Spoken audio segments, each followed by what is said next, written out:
হে কৰোণা, তুমি অহাৰ আগত ধৰ্মৰ বেপাৰীসকলে খুলি লৈছিল দোকান। হে কৰোণা, তুমি অহাৰ আগত মানুহে পাহৰি পেলাইছিল বিশ্বত তেওঁ এজন মানুহ। আনতকৈ নিজৰ ভাষা শ্ৰেষ্ঠ, নিজৰ জাতি শ্ৰেষ্ঠ, ধৰ্ম শ্ৰেষ্ঠ, ৰাজ্য শ্ৰেষ্ঠ। দেখে দেখে বিভাজন, ঘৃণা আৰু অহংকাৰৰ প্ৰতিযোগিতা। হে কৰোণা, তুমি অহাৰ আগত মানুহে পাহৰি পেলাইছিল সঞ্চয়ৰ কথা। ভোগবাদী সমাজে প্ৰকৃতিক কৰিলে লুণ্ঠন। তোমাৰ মহিমাই ৰজাক কপালে বুজালে মানুহে কিয় কৰে বন্যজীৱ ভক্ষণ। হে কৰোণা, তুমি অহাৰ আগত মানুহে বনাই পেলাইছিল নিজৰ নিজৰ ঈশ্বৰ। প্ৰকৃতিক গুৰুত্ব নিদি বনালে ওখ ওখ অট্টালিকা। এৰিলে গাঁও, বনালে বান্ধ, এতিয়া বুজক। হে কৰোণা, তুমি অহাৰ আগত কেতিয়াও দেখা নাছিলো প্ৰকৃতিৰ এই নিৰ্মল ৰূপ। সকলোৱে আজি কৰিছে তোমাৰ নিন্দা। তুমি বোলে মহামাৰী, তুমি বোলে অত্যাচাৰী।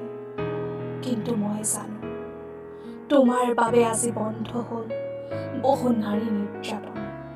সকলোৱে মানিলে সামাজিক ব্যৱধান। হে কৰোণা, তুমি অহাৰ আগত সমাজ কঁপাই তুলিছিল কিছু শিক্ষা অনুষ্ঠানত চলা শিশু নিৰ্যাতন। বন্ধ কৰিলা তুমি যন্ত্ৰ বনাব বিচৰা ব্যৱসায় শিক্ষানুষ্ঠানবোৰৰ দোকান।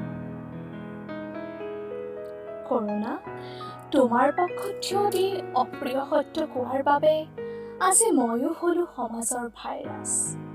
আৰু নেলাগে গুচি যোৱা এতিয়া।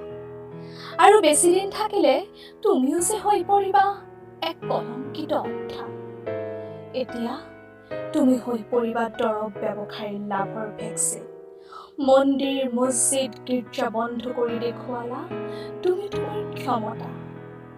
আৰু নেলাগে গুচি যোৱা তুমি। আমি জানো, তুমি যোৱাৰ পাছতেই মানুহে পাহৰি পেলাব তোমাক। আকৌ আৰম্ভ হ'ব ঘৃণাৰ খেল। ভাষা, ধৰ্ম, জাতি, ৰাজ্য, দেশৰ ৰাজনীতি। পাহৰি পেলাব বিশ্বত আজি চলা মানৱ জাতিৰ ধ্বংসৰ গণনাবোৰ। আকৌ কৰিব নিজক শ্ৰেষ্ঠ বুলি দাবী।